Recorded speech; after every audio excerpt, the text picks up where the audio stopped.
네, 정치생쇼로 함께하겠습니다. 오늘도 함께해 주시는 두 분이십니다. 정말 누구보다도 우리 민주정권 재창출에 특별한 소망이 있으신 분들이라고 얘기해도 되겠습니까? 네. 네. 방송 나갔는데 불편함이 없겠어요? 특정 편향이라고. 조금 있죠. 예, 알겠습니다. 취소하겠습니다. 예. 여러분 기억만 해주시고. 자, 우리 박진영 대구 가톨릭대 프란체스코 학부 특임 교수님 어서 오십시오. 네, 안녕하세요. 완벽한 편향 박진영입니다. 방학했죠? 아니요, 지금 아직 두 번 더 가야 됩니다. 한 주 더 남았군요. 예, 기말고사 쳐야 됩니다. 예, 알겠습니다. 자, 우리 휴먼앤데이터 이은영 소장님 어서 오세요. 네, 안녕하세요. 예, 자, 두 분과 함께 또 이제 대선 레이스 본격적으로 시작이 됐습니다. 거대 양당 선대위가 구성돼 가지고 또 대선까지 이제 딱 석 달 남았습니다. 바로 들어가겠습니다. 들어가기 전에 이거 한번 꼭 짚어야 됩니다. 금태섭, 성은 금이요. 이름은 TS. 예, 저쪽으로 날아갔습니다. 한마디씩 좀 해주시죠. 원래 날아갈 걸로 생각을 했는데, 근데 이제 저쪽에서 약간 좀 합리적 보수? 이런 중심축을 좀 맡을 것 같더라고요. 그 인간은 보수는 아니에요. 진본가요? 저 극좌예요, 극좌. 사실은. 그래요? 이제 극좌인데 반민주당, 반문재인. 반민 반문이군요. 예. 예, 그래서 어쨌든 저쪽으로 가서 상당히 저쪽에 이제 좀 부족한 부분을 채워줄 수 있는 그런 인물이 될 수도 있겠다 싶어요.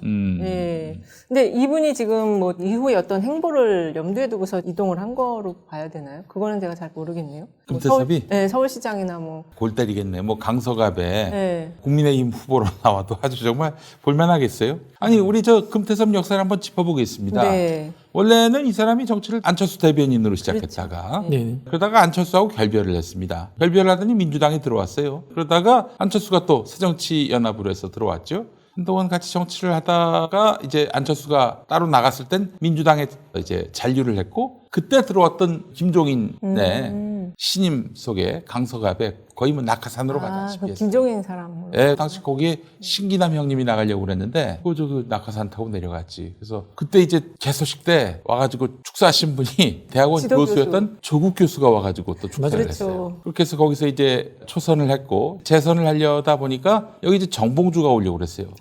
정봉주 의원을 그래서 컷오프 시켜가지고 아예 경쟁도 못하게 만들었고 이제 김남국 의원이 오려고 했는데 김남국 의원을 상대로 해서 이러다간 강서갑이 2012년에 노원갑이 될 것이다. 19대 때 노원갑. 그거 누가 나가봤습니까? 안철수 나오지 않았나요? 노원갑. 거긴 노원병. 제가 나왔잖아요. 죄송합니다. 그래서 의문의 일패를 당했어요. 가만히 앉아 있었는데 의문의 일패를 당했어. 그래서 또 김남국을 내쳤습니다. 그렇게 해가지고 생차 초보인 정치 신인 강선우 후보하고 이제 붙게 됐어요. 그쵸. 당연히 금태섭이가 되는가 보다 했는데 금태섭이 졌어. 네. 강선우 아는 사람 하나도 없는데 졌어요. 얼마나 지역구 관리를 개판으로 했으면은 그래서 금태섭이 아웃되고 강선우 씨가 이제 후보가 된 거죠. 얼마나 지역구 관리를 이렇게 쓰레기처럼 했으면은 그렇게 해서 아웃됩니까? 당원들의 미움을 되게 많이 받았죠. 어떻게 미움을 받을 수 있을까요? 자기 그 지역구의 구민들이신데. 혼자서만 당론에 반대되는 투표를 그때 했었던 걸로 기억하는데. 그것만일까요? 박진영 교수님. 제가 그 동네에서 15년 살았습니다. 그럼 잘 아시겠네. 네. 이분은 그냥 뭐 진보 보수 이런 것도 아니고 그냥 엘리트주의자예요. 엘리트주의자. 있는 집안에서 태어났고 엘리트주의자고 자기중심적이에요. 대표적으로 이제 안철수하고 결별할 때 보면은 안철수가 똑똑한 줄 만났는데 안 똑똑하더라. 뭐 이런 식의 내용들이 책에 있어요.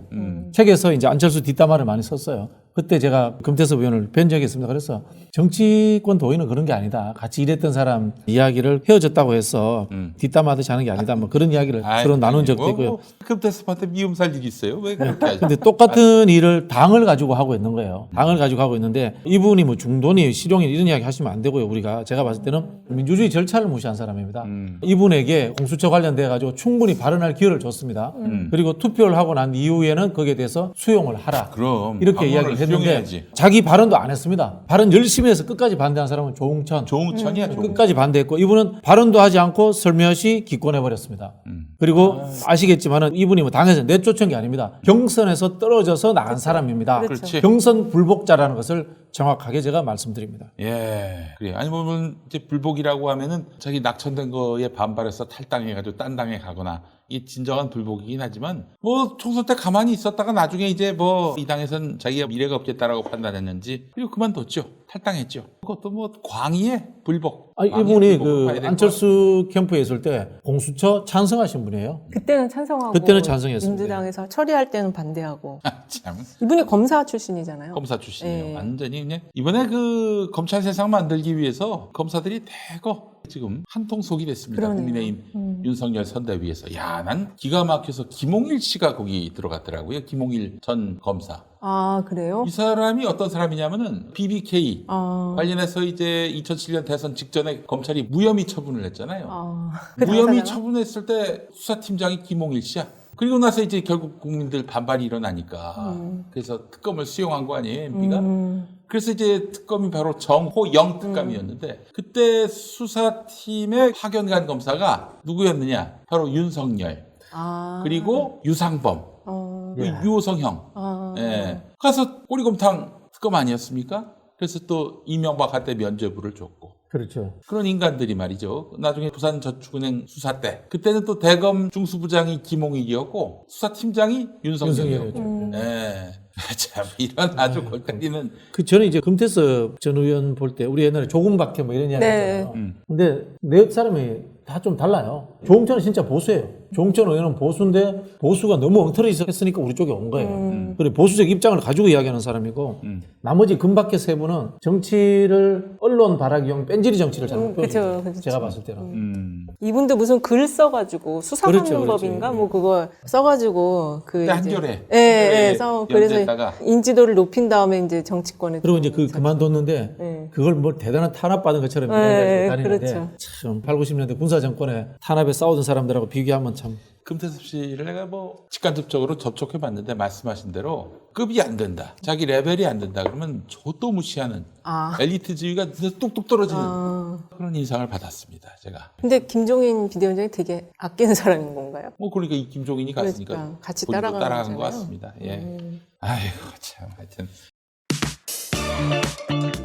용디의 새로운 도전 썬데이 용인 8090 세대를 위한 라떼 월드를 열다 썬데이 용인 사건과 실화 화제의 인물 음악과 영화 모든 장르를 총망라한 썬데이 용인 9월 5일 팟빵에서 공개됩니다.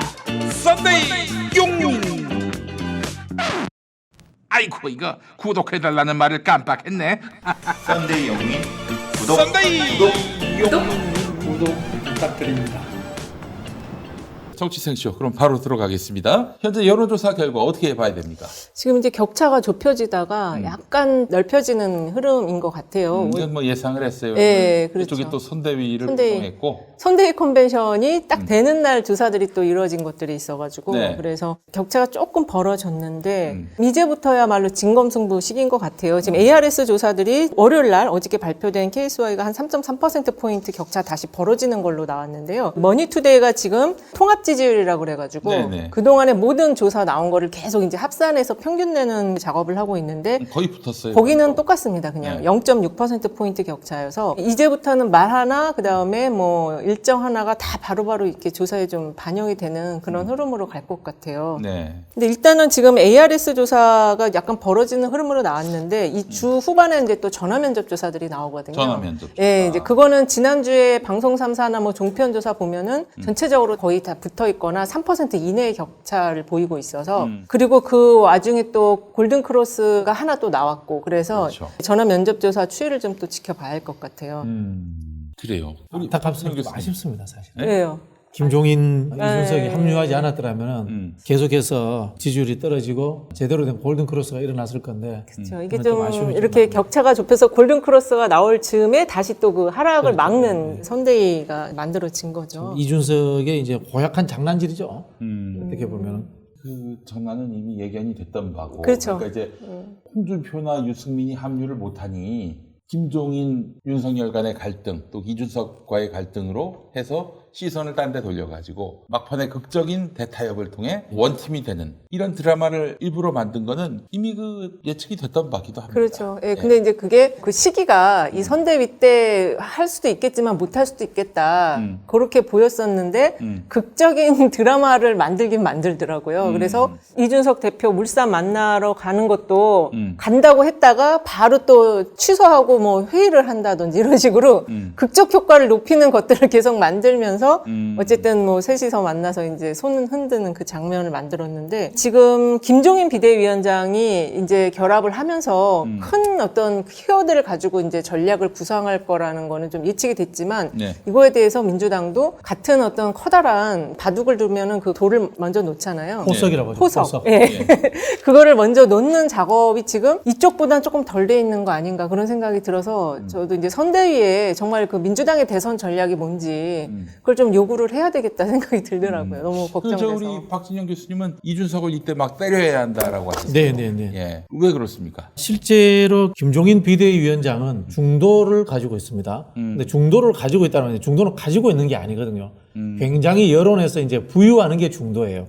근데 이준석은 확실히 자기 표를 가지고 있어요. 20, 30대 남성 이 표를 가지고 있는데 이 20, 30대 남성이 홍준표 후보가 경선에서 떨어짐으로 인해서 네. 계속 빠져나가는 상황이었단 말이에요. 예. 근데 이준석이 최근에 이 이벤트를 통해 가지고 뺐다가 다시 넣는 굉장히 그 흔히 하는 이 게임을 하면서 주목도를 높여버렸어요. 그렇죠. 그렇기 때문에 다시 한번 이준석에 대한 20, 30대의 팬덤이 생길 수 있습니다. 그런 측면이 있기 때문에 이준석이 실제로 가치라든가 국가 비전, 정책을 가지고 하는 것이 아니고 특정 계층을 가지고 지지율 장난을 치고 있다는 것에 대해서 낱낱이 우리가 오픈해가지고 드러나도록 해줘야 됩니다. 그렇게 해야만이 20, 30대가 지금 느슨하게 떨어져 나오는 것들이 다시 붙는 상황들을 막을 수 있는 거죠. 그러니까 홍준표가 이제 대선 승복은 했지만 선대위 합류하지 않겠다라고 하고 한 달 정도 이 기간 동안에 2030 표심이 어디로 갈까 막 이렇게 헤맬 때였는데 네. 그때 확실하게 민주당에서 뭔가 견인할 수 있는 큰 그림의 어떤 포용책 이런 네. 것들을 좀 마련했으면 얼마나 좋았을까 하는 그런 아쉬움이 있습니다만. 후보가 청년 관련되는 정책들, 청년 행보를 지속적으로 했어요. 했는데 거기에 대해서 여성 의원들이 한번 태클을 걸었어요. 아, 여가부 문제 이야기도 페미니즘 나오고 성향에 태클을 걸었는데 예. 그렇더라도 후보가 계속 갔어야 돼요. 그 논쟁이 제대로 세게 붙을 정도로 좀 더 갔어야 되는데 좀 몸조심하는 상황, 그렇게 이제 균형감을 맞췄다 이렇게 보여지는데 제가 늘 주장하는 그 부분이 그겁니다. 중도를 저도 반대하는 게 아니거든요. 중도는 근데 위치나 세력이 아니고 그냥 노선이에요. 그렇지. 근데 어떻게 이야기하냐면은 한편으로 굉장히 왼쪽으로 가기도 하고 때로는 오른쪽으로 가기도 하고 근데 돌이켜서 보니까 야 이게 중도 수렴했더라 균형감이 있더라 이렇게 돼야 되는데 애초에 중도에 줄을 쭉 끊었고 고길로만 걸어가면요 좌우를 다 버리는 겁니다. 하나도 잡을 수가 없어요.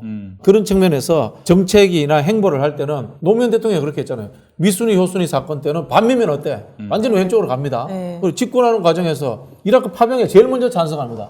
굉장히 오른쪽으로 갑니다. 정치라는 건 이렇게 좌우에 광폭 행보를 해줘야지만이 다양한 세력이 붙는 거거든요. 근데 이라크 파병하자니까 아우 가도 돼 고민하고 있지 않습니까? 효순위 미선이 이야기 때 미국에 대한 우리 이야기도 하지도 못하고 이렇게 중간에서 어정쩡하게 균형 잡힌 생각만 하고 있으면 표는 하나도 오지 않아요. 그 말씀을 제가 드리는 겁니다. 좀 더 후보가 과감하게 좌우로 크게 흔들어줄 필요가 있다. 그 말씀을 드리고 지금 싶습니다. 정말 이게 뼈아픈 대목이 될 수 있거든요. 네. 홍준표 후보가 안 되면서 탈당에 있었잖아요. 탈당 러시가 있었을 때 네. 그걸 예측을 선대위가 충분히 했을 수 있을 것 같아요. 근데 이제 그 예측을 했으면 그리고 이번 선대위도 예측을 했다 이런 이야기들 후보도 알고 계셨다라고 얘기를 했잖아요. 네. 그러면 그 상황에서 뭔가 줄 수 있는 것들, 할 수 있는 것들을 좀 미리 만들어 놓고 딱딱 그거를 그 시기에 해줬어야 되는데 이번에 지금 말씀하신 것처럼 이대남으로 갔다 이대녀로 왔다 이렇게 약간 그런 갈짓자 행보가 있는 것처럼 보였는데 그게 전략이었는지 아니었는지는 모르겠어요. 내부에 반발이 있었다고는 내부에 하는데 반발이 있었던 걸로 알고 있습니다. 그렇더라도 이게 이제 큰 틀의 전략이 있었다면 그런 반발에 대해서는 좀 설득을 하면서 큰 그림을 가져갔어야 되는데 오늘도 사실은 젊은 층과 주택 문제라든지 또 경제 문제 관련한 거 갖고 이제 일정을 하고는 계시는데 저는 제일 걱정하는 게 이제 홍준표가 지금은 선대위 바깥에 있고 또 안철수도 있지만 어쨌든 지금 저쪽의 선대위의 기본 키워드는 호남하고 2030을 가져가겠다. 네. 그리고 약자 거기다가 하나 더 넣은 다음에 약자까지 세 개의 축이거든요. 키워드 축이. 근데 이제 홍준표가 바깥에 있는데 분명히 여기도 들어갈 거예요. 언젠가 뭐 어느 타이밍일지는 모르겠지만 그럼 이쪽에서는 그것도 다 예상해서 지금 준비를 해야 된다라는 생각이 들어요. 아, 이제 이준석 대표가 이수정 씨에 대해서 비판을 했지 않습니까? 네. 네. 그건 뭐냐면은 과거처럼 캐치홀이 안 돼요. 여성표도 가지고 남성표도 가지고 20, 30대 그게 안 된다는 걸 알고 있는 겁니다. 지금 잡아놓은 거라도 제대로 지키고자 이런 이야기를 한 건데 우리도 거기에 대해서 인식을 해야 됩니다. 한꺼번에 양손에 떡을 다 줄 수 없어요. 현실적으로. 아니 근데 달라진 건 없잖아요. 이수정이 그렇다고 뭐 나간 것도 아니고 말이죠. 근데 그냥 봉합이 된 거 아닙니까? 봉합은 됐는데 일요일 날 이수정을 사퇴하라 그 데모가 당사 앞에서 있었거든요. 그렇죠. 예. 그러니까 저쪽은 양측의 지지층 좀 이해가 다른 양 지지층을 맞춰주는 뭔가가 항상 같이 가는 거예요. 이쪽도 맞추는 시위도 하고 저쪽도 맞추는 시위도 하는데 기본 틀은 이준석 대표가 잡고 있는 이대남이라고 할까요? 그렇죠. 지금 거길 뭐 잡으면서 가는 거예요. 이수정 교수를 선대위원장으로 앉혔다고 해서 2030 여성표가 절대 가지 않습니다. 그걸 알고 있는 거죠. 그래서 그렇죠. 저는 그 2030이 제가 보기에는 그분들은 거의 좀 일비에 가까운 분들이 많으시더라고요. 그렇지. 좀 기획된 저는 시위라고 생각합니다. 그렇죠. 그래서 뭐 맞아요. 뭐 비니자라는 그런 친구를 다시 또 선대위에 아니, 영입하고. 그 의원 나올 때까지 오늘 철수 안 하겠다. 근데 10분 만에 나왔어 유상범이. 그렇죠. 예. 이제 좀 짜고 친 흐름이 있어 보이는데, 근데 재밌는 게 남혐이라고 하는 이수정이 상임선대위원장으로 있는데 여혐이라고 불리는 네네. 함익평을 네, 떠났다. 함익평. 영입을 해가지고 두 남녀 혐오가 같이 상존하는. 예, 정말 아주 극단의 물타기를 한 게 아닌가. 예전에 제가 이준석 대표하고 토론하면서 그런 이야기를 많이 했었거든요. 양비론이야말로 최악이다. 네. 어느 쪽이 지지도 받을 수 없다. 양쪽을 다 앉는 것처럼 해야 된다. 그런 이야기들을 한 적이 있거든요. 근데 민주당도 어쨌든 지금 이대녀를 잡아야 된다라고 계속 주장하는 전문가들도 있었어요. 안 그러면 둘 다 놓친다. 그랬는데 지금 상황에서는 저쪽과 비슷하게 가야 되지 않을까. 이대녀와 이대녀를 다시 또 동시에 잡는 그런 전략이든 전술이든 가져가야 되지 않을까 싶어요. 인물인데 있는지 모르겠어요. 저는 이대녀 문제에서 윤석열 쪽으로는 절대 가지 않습니다. 그렇죠. 우리 쪽으로도 더 확장될 가능성이 좀 부족하다고 봅니다. 그거는 뭐냐면은 두 후보가 가지고 있는 비호감도 때문에 이대녀가 올 가능성이 저는 현실적으로 떨어진다고 봅니다. 그런 측면에서 2030 남성에 대한 청년들에 대한 접근을 더 공격적인 이 마케팅을 해야 된다. 그렇죠. 그런 네. 생각이 듭니다.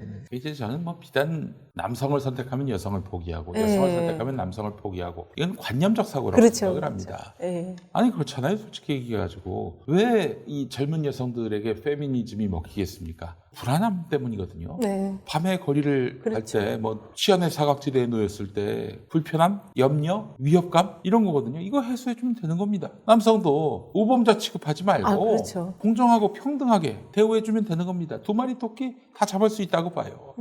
관념에 사로잡힌 자들한테 휘둘리니까 문제인데 그와 관련한 대선 후보의 아주 명확한 입장 물론 나왔습니다. 이재명 후보. 분명히 천명한 부분이 있는데 그걸 통해서 접점을 찾아가는 노력을 해야 되는데 저는 그렇다면 결국에는 인사거든요. 인사라고 보는 건데 지금 너무 많아요. 민주당에는 페미니스트들이. 그들은 좀 무슨 욕망 때문인지 모르겠지만 이 대선 국면에서 이대남들의 표를 얻는데 자기들이 도움이 안 된다면 좀 섀도우로 빠지든가 그런 노력이 있어야 되는 거 아닙니까? 아니 이대남의 이야기를 들어보자 했는데 태클 걸고 말이야. 아니 자기들이 몇 표나 가져올 수 있습니까? 진짜 대놓고 묻고 싶어요. 당신들 몇 표나 가져올 수 있어? 아이고 참. 근데 실제로 보면은 그 오마이갓 리얼미터 의뢰에서 한 조사를 보면은 20대에서 지금 우리 교수님 말씀하신 것처럼 여성층에서 부동층이 한 30% 가까이 돼요. 그러니까 여기를 여성층 20대 여성층은 이제 이재명, 윤석열 거의 비슷하게 이재명이 25, 윤석열이 30인데 부동층이 지금 28이거든요. 남자는 윤석열이 44고 이재명이 26인데 부동층이 20이에요. 그러니까 어쨌든 이 부동층을 양쪽에서 이대녀, 이대남 다 공략을 하지 않으면 여기서 이게 지금 이재명 후보가 한 30% 넘는 정도까지 가져가지 못하면 상당히 전체 이 선거에서도 여기를 못 잡으면 어렵다 이렇게 좀 보여지거든요. 맞습니다. 이거를 실용적으로 접근해야 돼요. 좀 네, 거대하게 일자리와 주거 문제라는 형태로서 네. 큰 틀에서 치고 나가는 게 필요하다는 생각이 듭니다. 그러니까 저는 최문순 지사님이 경선 때 공약으로 냈던 취직 국가 책임자라든지 아니면 그때 그 제가 교수님 얘기한 주장했던 거 거네. 주장하는 거, 그 인턴제? 국가 예. 인턴제? 100만 인턴제. 100만 인턴제 그런 거를 전향적으로 좀 검토를 해봤으면 좋겠고 굉장히 좀 창조적이고 전향적인 하나의 좀 임팩트 있는 공약을 하나 딱 던져줬으면 좋겠어요. 저도 아이디어가 많은데. 아 그러세요? 예, 근데 네. 입사 전형 있지 않습니까? 네. 요거는 국가고시로 치르게 하는 거예요. 아 모든 기업에 네. 입사를요? 그래서 통과된 사람들은 그래서 이제 인재플로 그거 관리하는? 갖고 있으면 인재플로 가가지고 이제 뭐 예. 면접만 보게끔 예. 혹은 뭐 실무만 보게끔 그런 식으로 해서 하게 된다면은 상대적으로 취업 준비생들에게는 좀 그렇죠. 왜냐면은 여러 번 안 해도 되니까. 그렇지. 그 옛날 학력고사에 저기 예비고사, 본고사 치던 거래. 연합고사 같은 거죠. 연합고사. 연합고사. 예, 180점 넘으면은 연합고사. 그러면 다 그냥 통과한 걸로 하고. 그렇죠. 아니 솔직히 얘기해서 무슨 필답고사가 그렇게 취업에 맞아요. 중요한 영향을 미칩니까? 그렇잖아요. 네. 그런 걸로 인한 그런 어떤 자원 소모 이런 건 그렇죠. 좀 줄이고 그리고 저는 그랬으면 좋겠어요. 아예 그 국가가 국영 공영 기업들을 잔뜩 만들어 가지고 그렇게 아니 해서 저는 그 이야기는 제가 최근에 가장 많이 주장하는 거예요. 공무원 말고 공무원 아니 말고 그러니까 지금 예. 플랫폼 사업이 굉장히 네. 커지고 있는데 네. 플랫폼 사업이라는 것이 뭐 대단한 첨단 기술이 있는 게 아니잖아요. 그쵸. 그러니까 유통에 대한 어떤 이 독점적 지위를 활용하는 거지 않습니까? 그거 저는 국가나 공공에서 깨줘야 된다고 생각해요. 그래서 지금 뭐 이재명 후보가 과거에 이제 배민하고 네, 마찰이 네, 있었을 네, 때 네. 자꾸 그런 식으로 나오면 경기도에 배달앱 만들겠다 이렇게 플랫폼 만들겠다 했지 네. 않습니까? 그런 것들처럼 저는 네이버, 다음, 카카오, 뭐 쿠팡 이런 기업들에서 하고 있는 플랫폼 사업에 대해서 저는 이 공공에서 일자리 구제 차원에서 저는 뛰어들 필요가 있다는 생각이 들어요. 그게 공공 플랫폼이 있는 데가 있고요. 지자체에 있으니까 그거를 좀 연결을 키워주면 해가지고 되죠. 키워주면 되죠. 네, 거기에 이제 기본 인력을 우리 김 PD님 말씀하신 것처럼 시험 한 번 봤을 때 인재풀 만들어 놓고 공급을 이렇게 하면 아니, 그렇게 해서 네. 공공 플랫폼 사업이 이제 어느 정도 일정 규모가 되면 다시 또 민영화시켜도 돼요. 그렇죠. 그렇게 해도 되고 아니면 어쨌든 보완적인 존재로 남기면 되죠. 우리가 자꾸 도구마에 빠져 있는 것 중에 하나가 공공은 잘 되는 민간 영역에 들어가면 안 돼. 이런 생각을 하는 경향이 있거든요. 그 LH 가- 대장동 사업에 그렇죠, 그렇죠. LH는 손대락 MB가 그랬던 거 아니에요? 네. 그렇죠. 그하고 똑같은 대장동 건이 생긴 이유하고 똑같은 건데 민간이 독점적으로 자기들끼리 흔히 하는 플랫폼의 노동자라든가 거기 일하는 사람들을 착취하는 구조가 될 것 같으면 공공이 개입해줘야 돼요. 저는 그런 도구마적인 사고에서 벗어나야 된다고 생각이 들어요. 네, 그럼 여기서 잠시 광고 좀 하고 이야기 계속 이어가겠습니다. 맛의 고수의 프리미엄 수제 호떡 2종입니다. 호떡의 계절이 돌아왔습니다. 여러분 겨울이면 이걸 못 생각나는 먹으시네요. 대표 간식 바로 호떡입니다. 아유, 꿀이 지금 가득 차 있습니다. 어우, 꿀이 엄청 나오네요. 자, 겨울이면 생각나는 대표 간식 바로 호떡입니다. 온라인 쇼핑몰에서도 호떡을 판매합니다만은 추운 겨울 길거리에서 후후 불어먹던 옛날 호떡 맛을 온라인에서 경험하기는 어렵습니다. 이름만 호떡일 뿐 그냥 기름에 튀기거나 설탕이 들어있는 찐빵인 경우가 많습니다. 이제 김용민닷컴에서 맛의 고수 프리미엄 수제 호떡을 만나보시기 바랍니다. 길거리에서 단연간 호떡 장사를 하셨던 대표님의 리얼 노하우가 그대로 담긴 진짜 길거리 호떡의 맛입니다. 밀가루 냄새 제로 부드럽고 달콤하고 뜨거운 떡즙을 제대로 느끼실 수 있겠습니다. 추억의 길거리 호떡이지만 제조시설은 해썹 인정을 받은 깨끗하고 위생적인 제품입니다. 남녀노소 누구나 안심하고 드실 수 있습니다. 에어프라이어, 전자레인지, 프라이팬 등 어떤 방식으로 데워 드셔도 맛있습니다. 가격 정보 맛의 고수 프리미엄 수제 꿀 호떡 10개 세트 12,800원, 맛의 고수 프리미엄 수제 씨앗 호떡 10개 세트 14,800원입니다. 견과류 좋아하시는 분들께는 씨앗 호떡을 추천합니다. 못 드시는구나 우리. 선생님 진짜 맛있게 드시네. 꿀 찍어가지고. 우리 지금 저 박진영 교수님 못 드셔. 못 드세요. 내시경 때문에. 아 진짜 호떡 좋아하거든요 저. 제일 좋아하는 최애 음식이 호떡, 무로댕 이거 정말 좋아하는데. 아우 선생님 진짜 맛있게 드시네. 야.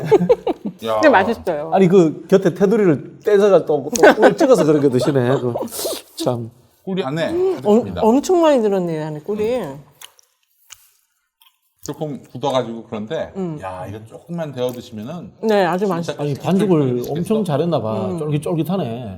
따뜻할 때 먹으면은 진짜 맛있겠다. 진짜 맛있겠어요. 예, 근데 가격도 엄청 싸네요. 가격 싸요. 네. 10개 세트 12,800원이면 그 수제 꿀 호떡 같은 경우 이게 하나당 1,200원 꼴이란 얘기 아니에요. 네. 어릴 때 이제 집에서 어머니가 이거 한 번씩 구워줬거든요. 그 영천. 예, 예. 이거 호떡 먹는 날만 해도 우리는 정말 좋은 날이지. 우리 이은영 부장님은 어렸을 때 어디서 자라셨어요? 왕십리요. 야, 그래요. 왕십리에 비록 꿀호떡 파는 그 리어카 많이 있었어요. 그럼 아니 왕십리 이런 데서 자란 사람들은 좋았겠다. 먹을 거 많았을 거 아니에요. 거기 아주 유명한 그 치킨 있어요. 왕십리 똥파리 치킨. 똥파리 치킨. 아, 막 꿀이 막 흘러가고. 똥파리? 네. 똥파리. 똥파리 치킨이 있었구나. 네, 엄청 맛있었어요. 야, 거기서 밀어주나? 똥파리를? 아니, 어릴 때 대도시에서 자란 사람들이 너무 부럽더라. 저도 그 근처 사근동에서 한양대 뒤편. 내 친구들은 다 그 직업이 다 각자 있지만은 시사 문제와 관련해서는 친구들끼리 의견 통일이 된 경우가 많지 않잖아요. 그렇죠. 어느 당 지지하거나 혹은 뭐 딴 당 지지하거나 그런데 우리는 만나기만 하면은 거의 정당원 수준의 그런 동질감을 가져요. 왜 그런가 봤더니 우리 동네가 한양대 뒤편에 있었는데 맨날 데모를 하다 보니까 그냥 어마어마한 그 철가스가 우리 동네를 덮치는 거예요. 그러니까 철탄을 쏘면은 학생들이 맞아야 되는데 그 뒤를 집으로. 국민들이 맞아. 그러니까 처음엔 막 형들을 욕했지. 이건 진짜 왜 쓸데없이 데모를 해가지고 우리 피곤하게 하나 했는데 사정을 알아보는 거지. 왜 우리는 철탄을 맞아야 되는가. 다 의식화가 됐어. 모두가 의식화 교육을 시킨 것도 아닌데 각자가 다 의식화가 된 거예요. 그것도 참 흥미로운 일입니다, 정말. 네.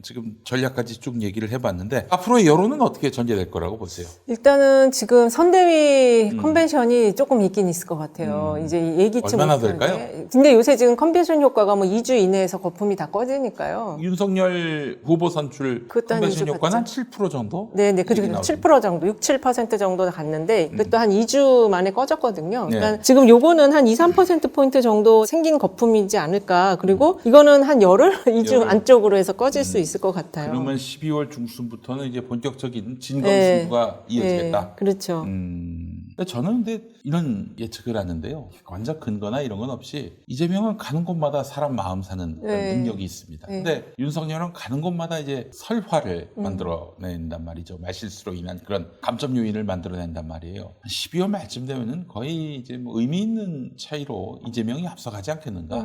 당의 뒷받침도 필요하고 그렇죠. 뭐 이런 큰 그림의 거대 담론의 전략도 필요하겠지만은 그러나 이 선거는 결국 현장이 좌우한다면은 저는 의미 있는 그런 격차를 내지 않을까라는 생각이 들고 그러면 우리 이은영 소장님 말씀대로 연말에 네. 연말 신년 랠리와 함께 이재명이 굉장히 호조를 띄지 않겠는가 하는 생각이 드는데 어떻게 보십니까? 저도 그렇게 보고 있어요. 그러니까 신년 랠리의 바람을 타고 이제 그때부터 격차 좀 벌어지는 골든 크로스가 일어날 거로 보고 있고 어저께인가 선대위 출범 시기에도 보면 김건희 씨가 안 나왔잖아요. 그래서 물어봤더니 집에 가서 물어봐야 되겠다. 이런 말을 하는 두 부부를 과연 이 나라의 대통령으로 찍을 수 있을까? 이거 안 될 것 같아요. 결국 그러면 김혜경 여사가 열심히 이재명 후보를 돕고 선거운동하는 게 또 좋은 전략일 수 있겠네요. 그게 상당히 좋은 먹힐 수 있는 전략일 것 같아요. 근데 이제 조금 이런 생각이 드는 게 지금 AI가 나왔잖아요. 아, 네네네. AI.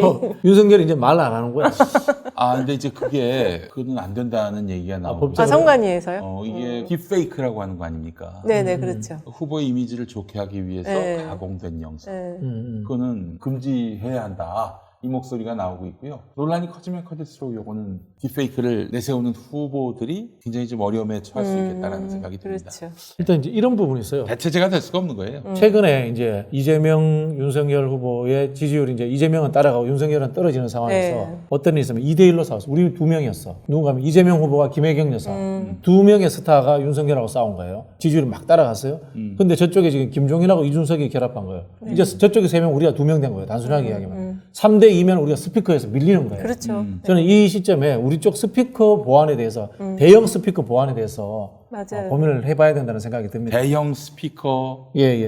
보완을 해야 된다. 예를 들자면 뭐 유시민 장관이든 이해찬 전 총리든 제일 좋은 거는 이낙연 후보가 옆에서 도와주시든 이렇게 해서 대형 스피커가 보완이 돼가지고 같이 이렇게 싸워줘야 돼요. 이낙연 전 대표 같은 분이 이제 좀 도와주면 이대녀의 일부를 또 움직일 수도 있을 것 같아요. 그 지지층이 좀 있더라고요. 아, 예. 예, 그 안정감이라든지 이런 거에 대한 선호하는 지지층이 있어서 거기 좀 데려올 수 있지 않을까 그런 생각도 드네요. 근데 지금 말씀하신 것처럼 그 스피커의 보완은 좀 필요한 것 같아요. 왜냐하면 저쪽은 올드보이라고 그래도 어쨌든 인지도가 굉장히 높은 사람들이 포진을 해 있고 이번에 그 올드보이 멤버들이 호남 쪽에는 또 상당히 인지도들이 다 있단 말이에요. 그래서 이제 거기를 돌아다닐 경우에 이쪽에서는 그러면 누가 어느 지역을 맡아서 돌아다닐 것인가 이런 것들은 좀 얼굴을 빨리빨리 세워줬으면 좋겠다. 지금은 좀 굉장히 혼재되어 있는 느낌이에요. 아직 이렇게 좀 정리가 안 된 느낌? 그런 생각이 좀 들어요. 알겠습니다. 지금 저 윤석열 선대위의 그 5.18 망언자 이름이 뭐죠? 비니자. 이름은 잘 모르겠어요. 하여튼 뭐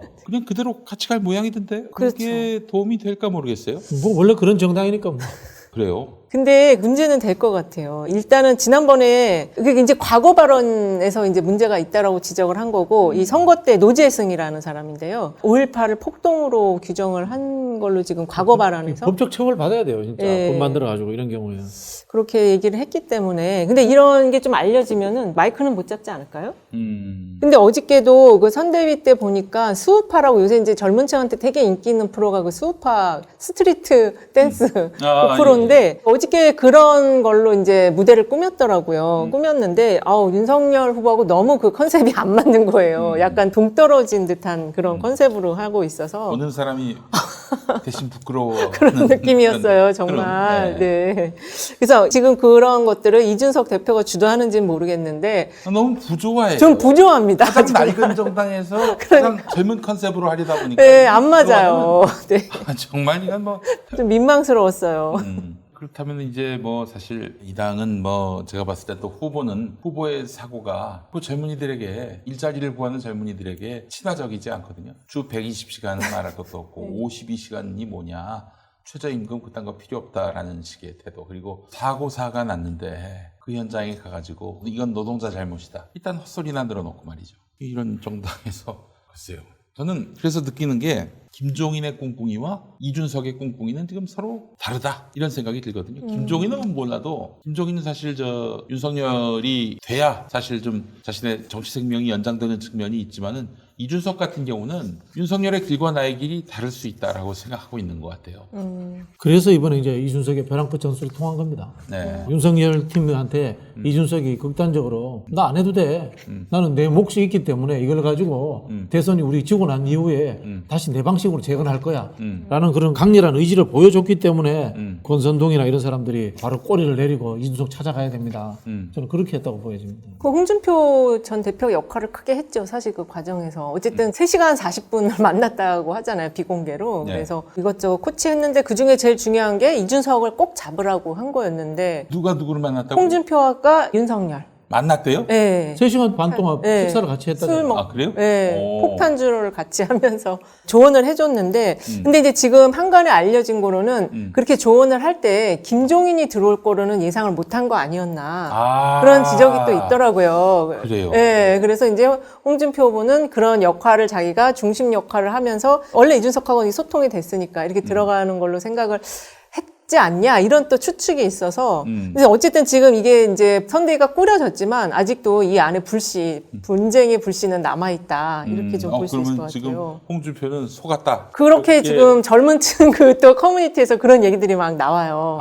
홍준표는 속았다 이렇게. 예. 사실은 김종인보다 홍준표가 들어올 때 더 빛이 나지 않을까? 더 시너지가 나지 않았을까? 그런데 예. 기획력은 김종인이 확실히 나은 것 같아요. 지금 이 선대위 이름을 코끼리 선대위라고 했어요. 예, 이게 뭐 그렇죠. 공화당이거든. 네네. 미국 공화당인데 이거 뭐냐 웅장함, 남성주의, 온정주의. 이제 이게 코끼리가 상징하는 게 이거예요. 그렇죠. 바로 김종인이 뭘 들고 나왔냐면은 사회적 약자에 대한 이야기를 들고 나왔어요. 이게 보수의 온정주의에서 나오는 거거든. 그런 부분에서 큰 그림을 그리는 거는 김종인이 홍준표 씨보다 낫죠. 그렇습니다. 그래서 코끼리 선대위를 그런 의미로까지 해석은 저는 못했었는데 어쨌든 지금 다른 이 데서 써먹으십시오. 예. 네. 약자와의 동행이라는 컨셉은 좀 아쉽다. 민주당이 좀 먼저 저걸 했으면 좋았을 텐데 그런 생각이 좀 아쉬움이 많이 들더라고요. 그래서 민주당도 빨리 살찐 공룡에서 몽골 기병으로 빨리 바뀌어야 돼요. 그 후보는 몽골 기병입니다. 그렇죠. 네. 근데 김종인은 사실 진짜 뭐 선대위원장이긴 하지만은 선거 끝나면 항상 버림받는 그렇죠. 그런 존재였지 않습니까? 그러니까 저 김종인이 펼치는 그림하고 후보가 부조화 상태라면은 저 그냥 뭐 후보가 내세우는 기치라고 하는 것은 다 그냥 선거용일 뿐이다. 선거 후에는 용도 폐기되는 것이다. 이쯤 되면은 이제 김종인을 봐온 유권자들은 이해하지 않을까요? 그 슬로건 때문에 국민의힘을 지지한다. 좀 이번에는 아마 더 세게 아마 서로 약속을 받았다라고 생각할 겁니다. 김종인 위원장은. 그리고 이거는 이제 갈등이 잠복된 건데 흔히 하는 이제 윤핵관들은 누구겠어요? 김건희 씨 부인 따라다니는 사람들이잖아요. 그 사람들이 지지율이 높아지면은 또 오만해져서 이 김종인 위원장하고 또 갈등을 일으키겠죠. 이건 왜냐하면은 차기 권력에 대한 문제이기도 하기 때문에. 근데 김종인은 속으로 이런 생각하겠죠. 내가 나이가 아직도 멀쩡하니까 윤석열 대통령 되면 한 2년 정도 내가 뭐 책임 총리하지 뭐. 내가 틀 짜놓고 넘겨줄게. 뭐 있지 않습니까? 상황처럼 이런 식의 아마 주장을 하고 있을 겁니다. 현실적으로. 그러나 이제 윤핵관들은 그렇지 않겠죠. 그렇죠. 어쨌든 그 선대위 이제 김종인 비대위원장 그 방을 안내하면서 그 방을 보니까 아주 잘 차려놓고 딱 모시더라고요. 그래서 아마 그런 부분도 상당히 이제 어르신이다 보니까 마음에 대접받고 있다라는 느낌 그런 게 있을 것 같아요. 잠시 후 안양스마트 금리형 특별세를 시작하겠습니다. 저희의 첫 번째 프로모션 자율주행 셔틀입니다.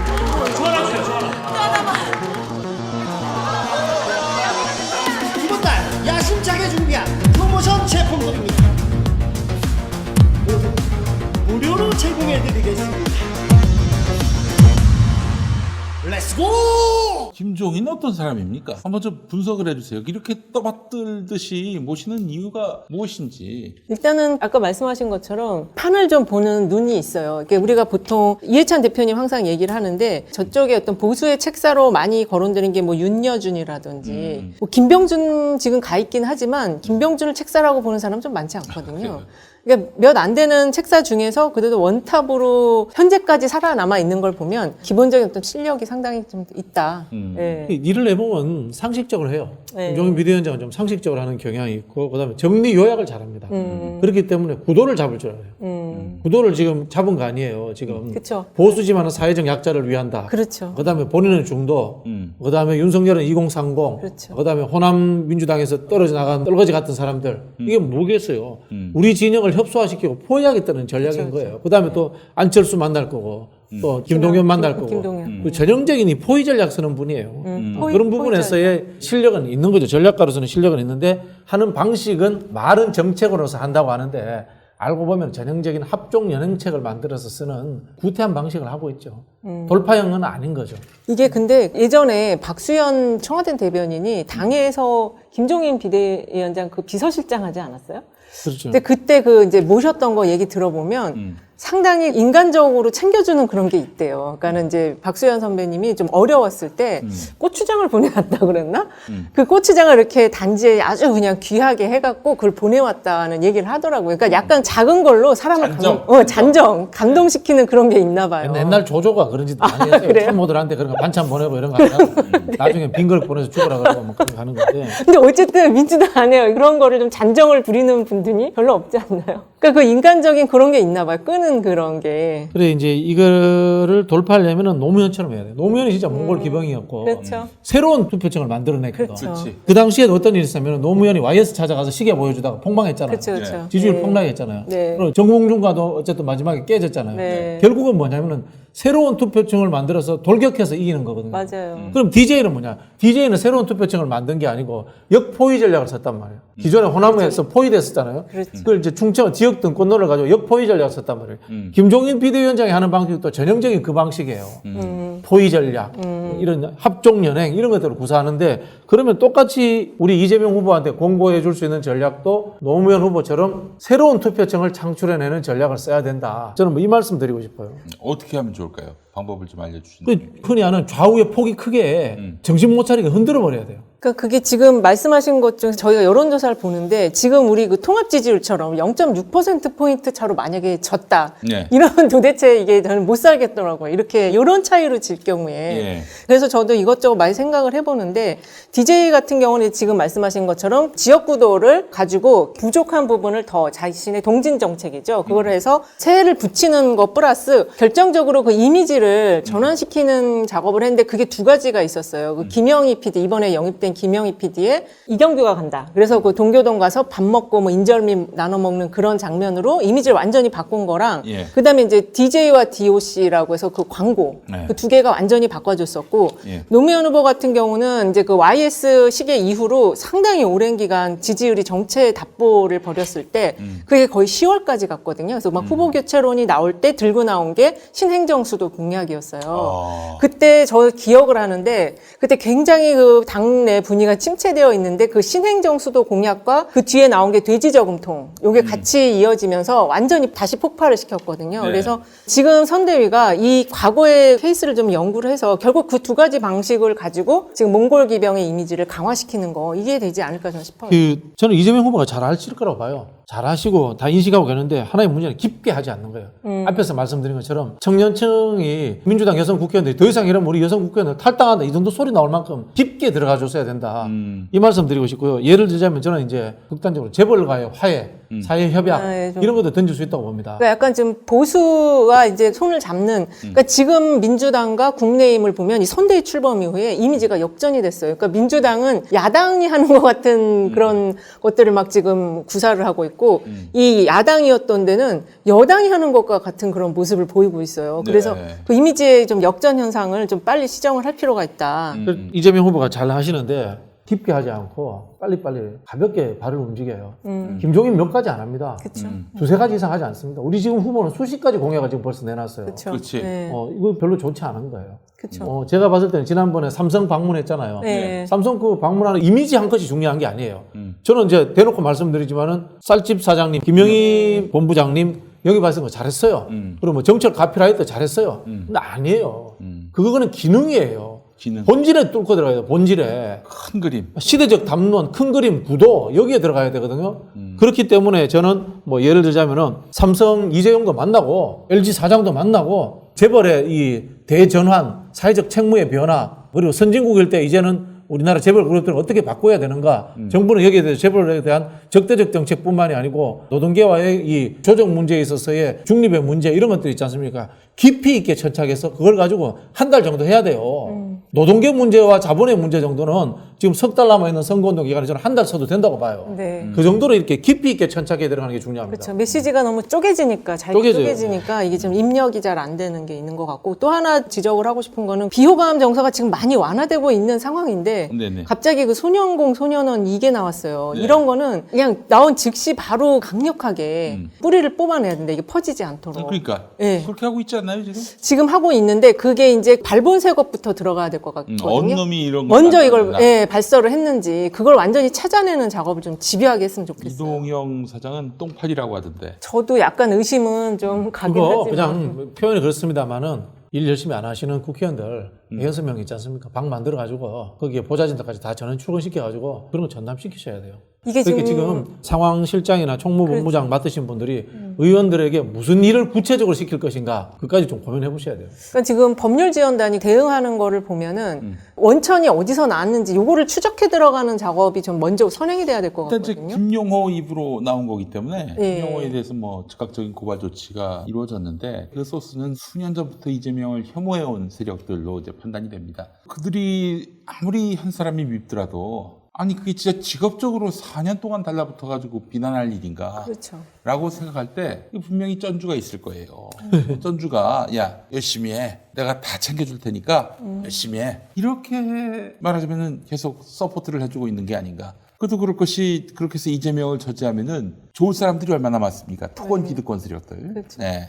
토건 기득권 세력의 뭔가 뒷받침을 받고 저렇게 거짓말을 만들어내고 있는 게 아닌가. 그리고 이 거짓말 전략도 거짓말로 이재명의 이미지를 훼손하는 작업도 큰 그림이 있다.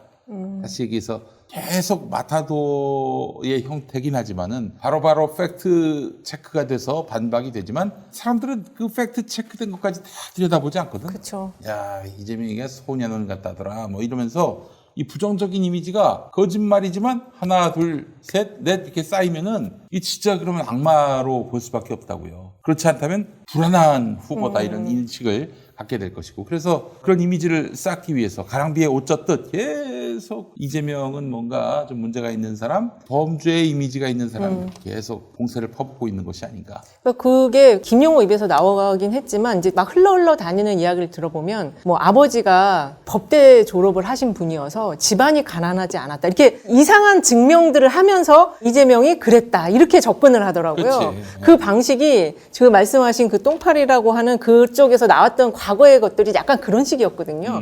전혀 이상한 걸 하나 짚어갖고 그 상황이 그래서 가난하지 않았다 이재명은. 그 소년공이라는 거는 만들어진 스토리다. 왜? 그럼 아버지가 법대를 졸업했다. 법대를 졸업할 정도면 가난하지 않은 거다. 이렇게 접근을 해 들어가는 거예요. 그러니까는 일반 사람들이 볼 때는 자꾸만 이제 그런 게 그런가 이렇게 따라 들어가는 거죠. 그래서 이거 좀 빨리 지금 초전 박살을 낼 필요가 있다. 박살을 낼 필요가 있어요. 네. 근데 검찰이나 경찰이 그런 실력이 있는지는 모르겠습니다. 예. 발본색원할 그런 능력이 있는지는 모르겠어요. 옛날에 참 여당이면은 국정원에서 다 이런 거. 그렇죠, 그렇죠. 김현